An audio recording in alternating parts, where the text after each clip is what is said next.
ബ്ലാസ്റ്റേഴ്സിലെ ഈ സീസണിലെ ഏറ്റവും മികച്ച കളിക്കാരനാണ് ജീസസ് ജിമിനസ് എന്ന സ്പാനിഷ് സ്ട്രൈക്കർ. ജീസസ് ജിമിനസിന്റെ പ്രകടനത്തെ പറ്റിയും വരും സീസണുകളിൽ ജീസസ് ജിമിനസ് ബ്ലാസ്റ്റേഴ്സിന് വേണ്ടി കളിക്കുമോ എന്നതിനൊക്കെ കുറിച്ചിട്ടുള്ള ബ്ലാസ്റ്റേഴ്സ് ആരാധകരുടെ പ്രതികരണം നമുക്ക് തേടാം. ജീസസ് ദിമിത്രിയോസിന് പകരക്കാരനായി വന്ന് നമുക്ക് നല്ല ഗോൾ വേട്ടക്കാരനായിട്ടുള്ള ഒരു ചങ്ങായിയാണ്. പക്ഷേ ടീം ഇങ്ങനെ തളർന്നു നിൽക്കുമ്പോൾ പുള്ളിയുടെ പെർഫോമൻസ് കൊണ്ട് ഒരു കാര്യമില്ലാണ്ടായി പോകാന്നുള്ള സത്യം. തീർച്ചയായും റിട്ടേൺ ചെയ്യണം. നല്ല പ്ലെയറാണ്. ഡിമിട്രിയോസ് ഡയമൻഡോക്കോസ് ആണോ ജിമിനസ് ആണോ ഏറ്റവും നല്ല കളിക്കാരനായി ദിമ്മിയാണ് തോന്നുന്നത്. ജിമിനസ് ടീമിന് സപ്പോർട്ടാണ്, ഫോർവേഡ് കളിക്കുമെങ്കിലും പിന്നോട്ട് ഇറങ്ങി ദിമ്മിയായിരുന്നു കുറച്ചുകൂടി പ്രസ് ചെയ്ത് കളിക്കുന്നത്. നല്ലൊരു കളിക്കാരനാണ്. പ്രായ ഘട്ടങ്ങളിൽ ഗോൾ അടിക്കുകയും ചെയ്യും. ടീമിന് വേണ്ടി നല്ല സപ്പോർട്ടും എക്സ്പീരിയൻസും നല്ല ഇതുണ്ട്.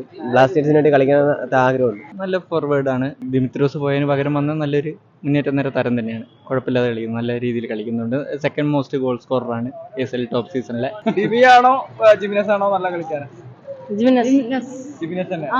നല്ലൊരു പ്ലെയറാണ്. നമുക്ക് ദിബിക്ക് പകരം വന്ന നല്ല പ്ലെയർ തന്നെയാണ്. ഇപ്പോൾ ദിബിയെ വെച്ച് ഇപ്പോൾ നമുക്ക് നഷ്ടമായിട്ടൊന്നും തോന്നാനില്ല. കാരണം ഇപ്പോഴത്തെ ഓൾറെഡി ആള് 10 ഗോൾ ഓൾറെഡി അടിച്ചു കഴിഞ്ഞു. ഇപ്പോൾ നമ്മൾ ഗോൾഡൻ ബൂട്ടിൽ ഇപ്പോൾ സെക്കൻഡാണ് പുള്ളി. വിചാരിച്ചു കഴിഞ്ഞാൽ നമുക്ക് ഗോൾഡൻ ബൂട്ട് അടിക്കാവുന്നേ ഉള്ളൂ. നമുക്ക് ചൈനയിലിപ്പോൾ കളികൾ കുറവാണ്. അതാണ് ഒരു ഇത്. എന്നാലും മാക്സിമം സപ്പോർട്ട് ചെയ്യുന്നു ജോൺസനെ കുറിച്ച്.